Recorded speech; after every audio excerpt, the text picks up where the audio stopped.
Welcome back to my YouTube channel. In today's video, I'm showing you guys this 2022 Kia Soul Turbo.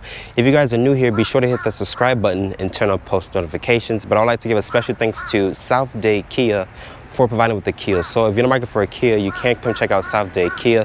Let's talk about the Kia Soul here. I do like the exterior styling. It's very boxy and very small, but inside the interior is very roomy and very spacious. Looking at these headlights here, they're going to be a full LED with the LED turn signal and daytime run light with these LED fog lights here. I do like this light gray exterior paint here, also with the nice pattern here and the grille, and this is going to be functional here in the front facing because my model does have the turbocharged engine.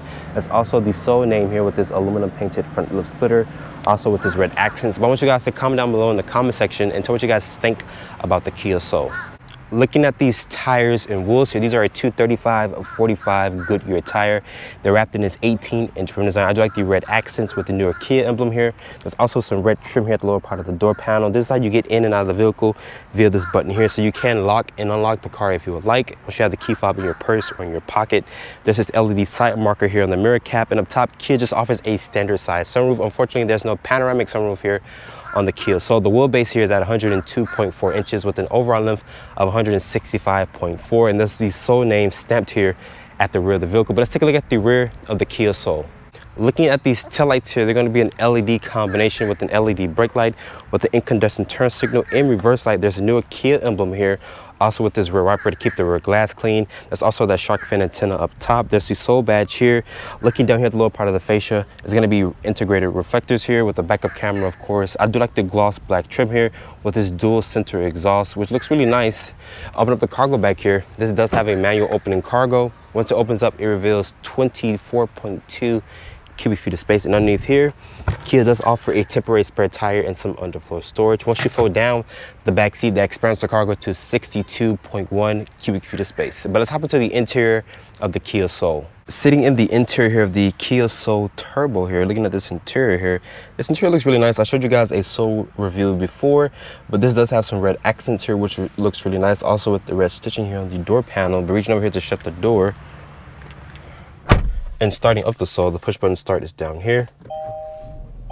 You guys will hear that turbo engine come to life. The materials, I mean, nice soft touch material. There is this aluminum accented door handle, more of that nice red trim here. Over here is for the dimmer switches, also for the lane departure. Even this thing does have a heads-up display. I'm not a big fan here of this little glass. I wish Kia would have had a project on the actual windshield. This is for the blind spot monitoring, also for the automatic start stop. There is your stability control there. It is auto up, auto down, only for the driver, but just down, but not up for the rest of the windows. There's a new Kia emblem here on the steering wheel. There's your volume and voice controls there. Over here is for the adaptive cruise control. And this thing does have paddle shifters because it has that turbocharged engine. And there's a small helper screen here that you can customize via this toggle here to show your digital display, also your driver information and your fuel economy. So you can customize it to your liking. Looking here, this is a 10.25-inch display. As you guys can see, it does support Apple CarPlay. The touch response is very snappy here. But going back here to the Kia interface, I do like these light purple icons here. The touch response is also very impressive here, very responsive as well, which is a nice touch here. But going back here to the Apple CarPlay and looking at the Google Maps here, it takes up the whole entire screen. And my model does have the Harman and Kardon sound system, which sounds pretty good. Down here, it's going to be dual climate control. There's your fan speed, which is a shortcut button, also so the air can circulate throughout the vehicle. There's a wireless phone charger down here. My iPhone 12 Pro Max does fit just fine if it wasn't connected through the USB port. And my model also has two-level heated seats. There's no cool seats here. This is for the drive mode, which has a sport and normal. So there's only two different drive modes here. You also have this digital display here once you put into its actual sport mode to show you what the torque is, and also for the turbo. Just putting it back into normal. There's some nice stitching here. Even on the steering wheel, there's some nice stitching. The steering wheel does feel nice and chunky in my hands. Putting the vehicle into reverse here, it does reveal a backup camera with trajectory, also with rear parking sensors, which is a nice touch. And this also has this split screen here, which shows you the map, where you can put the time or your compass, or also what you're playing. So you can customize that side of the screen if you would like. Kicking it down here to drive, over to the left, there's a manual mode in the transmission. But putting it back into park here, even the passenger also gets two-level heated seats. There's also a heated steering wheel function. There's two cup holders with this traditional handbrake here, which I think is really nice. Down here is going to be a 12-volt with two USB ports and a little bit of storage here. The materials on the dashboard are going to be a nice soft touch injection molded plastic. Look at that compartment here. It does reveal a large storage. The seats in here, they're feeling very nice and comfortable. I wish that it would have said GT or turbo or something stitched on the actual seat here, but there's this cloth insert here. It does feel really nice to touch. Above me is going to be LED lights throughout the cabin, and there's also this standard size sunroof. I'm only 5'8", and I do have plenty of headroom here in the sole. Even though this car is very small, it's very roomy at the same time, which I think is a nice touch. And it's also the Soul badge here at the lower part of the steering wheel. It does have this flat bottom design. But overall, let's hop into the back seat of the Kia Soul. Getting into the back seat here of the Kia Soul, shutting the door here. The material is going to be a hard touch plastic. You have some more of that red accents that you get from the front seats. There's going to be one mat pocket back here for storage, and there's also a USB port down here. Unfortunately, Kia doesn't offer any rear seat air vents, so if I was you guys, I would rather sit in the front seats. The floor back here is nice and flat, but there's this little hump here, and Kia says you get around 38.8 inches of legroom here in the Soul. Even though this car is very small, it's very roomy in the interior here, and above is going to be LED lights throughout the cabin. Unfortunately, there's no panoramic sunroof here on the Soul. Putting this armrest down here, it does reveal 2 cup holders. Taking a look underneath the hood here of the Kia Soul, Kia will offer this with 2 powertrains. The base models get a 2-liter 4-cylinder that only produces 147 horsepower. If you guys want to see that review, be sure to check out the description box down below. I tested that prior about a month ago. If you guys don't like those numbers or that powertrain in general, Kia will happily sell you this 1.6-liter turbocharged 4-cylinder. This produces 201 horsepower and 195 pound-feet of torque. It's paired with a 7-speed dual-clutch transmission. As the Soul sits here, it weighs 3,036 pounds. This does come equipped with front-wheel drive. Fuel economy for this 4-cylinder here is rated at 27 in the city, 32 on the highway, and 29 combined. So kicking off this review here with the Kia Soul Turbo, keep in mind, guys, I did review the Kia Soul with a base powertrain. I think it was the GT line. I'm surprised that the GT line didn't get this 1.6-liter turbocharged engine. With that powertrain, it was a 2-liter 4-cylinder. It only produced 147 horsepower. And that powertrain, to me, it felt really peppy paired with that CVT, but this has a 1.6-liter turbocharged engine. And this makes 201 horsepower and 195 pound-feet of torque.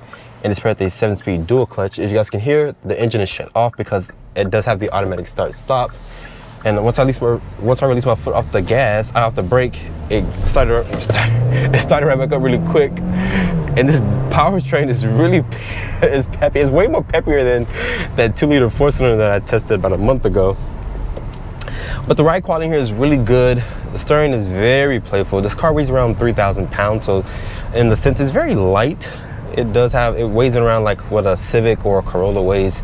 Very light car in my opinion. This does have blind spot monitoring, also with forward collision warning. The adaptive cruise control works really good. I noticed that I use it on like these streets here. For example, you just press cruise and you press set, and the car will legit keep a really good distance from the vehicle in front of you. And you can also set the lane departure, so it can basically keep you centered in the lane. Right now the car is basically just cruising at 28 miles per hour because I have the cruise control set, and as you guys can see, it's coming to a very slow stop here. And it doesn't feel harsh, it's not grabbing on the brakes or anything like that, but it does keep a really good distance from the vehicle in front of you. But I'm going to deactivate the automatic start-stop function. But the automatic start-stop function works really good. Good commanding view out of this vehicle here. This vehicle does have a tall profile. As you guys can see, I'm only 5'8". I do have a decent amount of headroom here, even with this cutout of the sunroof here. The materials, like I mentioned, are very nice. This is a 10.25-inch display. It does support Apple CarPlay and Android Auto. And my model also has this wireless phone charger here, but my iPhone 12 Pro Max does fit if it wasn't connected to the USB port. I wish Kia would offer a wireless function on their larger infotainment system. So you have to go for a lower model if you guys want that wireless feature on any of their up-to-date cars. This does have the new Kia emblem here on the airbag cover, also with the Soul name here at the lower part of their steering wheel. The seats in here, they're supported, they're comfortable. They're actually a leather with their cloth insert here. There are 2 level heated seats, not even the 3 level heated seats. So Kia was kind of skimping out right there with that by offering it with 2 level heated seats instead of 3 level heated seats. But let's put this car into its sport mode here. It only has 2 different drive modes, which is normal and sport. There's this little gauge here which shows you your torque and also your turbo pressure and whatnot. And my model also has a heads-up display. Once you click this button here, this little glass will pop up right here. It will show you your speed and also your driver's assistance once you have it basically active, and it will show you if you need fuel or not, because right now I need a little bit of gas before I run out of gas. Not necessarily, but and also will show you your speed and also the sign recognition as well. So pretty nice technology, but I wish Kia would have just offered it that it hits the windshield instead of this little glass here. But that's just me nitpicking here. But this is a very long light. Once the light turns green, I'm gonna pull over to the side and see if I can launch this thing, just in case a car pulls up behind me. Oh my God, this light is so long. Jesus Christ.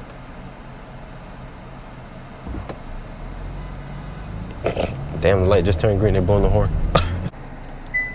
So I'm gonna turn off everything. Everything is completely off. I'm gonna let this lady pass on the bicycle, of course. When she gets out of the way, I'm gonna get into position here. I'm gonna brake boost it. So keep in mind, this is front wheel drive. It's barely even touching 2,000 RPM, but nothing happened. Nothing happened. Okay, so brake boosting this car is not a good idea, because it legit was holding barely at 2,000 RPM. But once I release my foot off the brake and try to gun it, there was legit nothing happening for like a split second. I'm gonna try that again. I'm gonna try that one more time. I'm gonna try that one more time and see what happens. So I'm gonna brake boost it, even though it did nothing. Legit nothing. Nothing. Oof. There was a little bit of torque steer. A little bit of torque steer was kind of pulling it towards the right. There was a little bit of torque steer, but I didn't have to counter it too much. And once you guys have this in a sport mode, the actual speed will turn red, which I think is a nice little of tech there. But this car, it's a really good commuter car. It's a really good daily driver, and this will be the powertrain that I will go for, because it gets 27 in the city, 32 on the highway, and 29 combined. But just flooring it here. Oof. The dual clutch, honestly, it just really snappy. It's really good. Oof. That second gear. And this thing just picks up speed really quick. Wow, holy crap. This powertrain will be the powertrain that I will go for. And I recommend that you guys, if you guys are looking for a sportier type Soul, the 1.6 liter 4-cylinder would be the best option. Starting price here for the Kia Soul Turbo is at $27,790 with the options and accessories, including destination, the Kia Soul Turbo stickers for $29,275. Hope you guys have enjoyed this review here. Be sure to follow me on Instagram at Drive1Reviews and hit that subscribe button, and I'll see you all in the next review.